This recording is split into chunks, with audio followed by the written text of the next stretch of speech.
سلام به دوستای گلم. چارتی که با هم چیده بودیم گفتیم که در رابطه با مدیریت زمان که چجوری ما میتونیم زمانمون رو مدیریت بکنیم.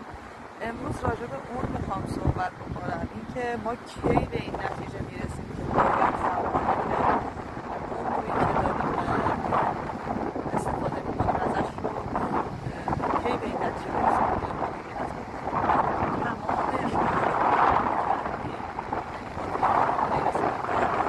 تمام راههایی که نرفته بودیم و رفتیم، عشقانام رو کردیم، دیگه رسیدیم به این نقطه که من باید چیکار بکنم، چجوری باید از این فرصت ها استفاده بکنم. تو وقتی به اون نقطه رسیدی متوجه شدی که خب من دیگه بیهوده کاری دارم انجام میدم و باید یه فکری به حال خودم بکنم، تو اون نقطه تازه شروع راهته، یعنی رسیدن به این که چجوری زمانم رو مدیریت بکنم.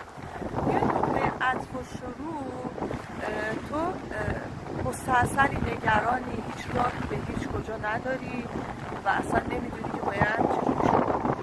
اول از همه چیزی که تجربه کردم اینه که شروع کردم به نوشتن هم خیلی خوبه، خیلی جاها کمک آدم میکنه، خیلی از آرزوهات رو می‌نویسی، خیلی از اهداف رو می‌نویسی، خیلی از راه‌هایی که رفتی و اصلا دوباره نگذاری شاید نتیجه داد، شاید درست رفتی، خیلی کارا میخوای انجام بدی که یه نقطه‌ای رو برای شروع پیدا بکنی، اما تو نقطه شروع هستی، یعنی دنبالش نگردی، تو نقطه شروع ایستادی.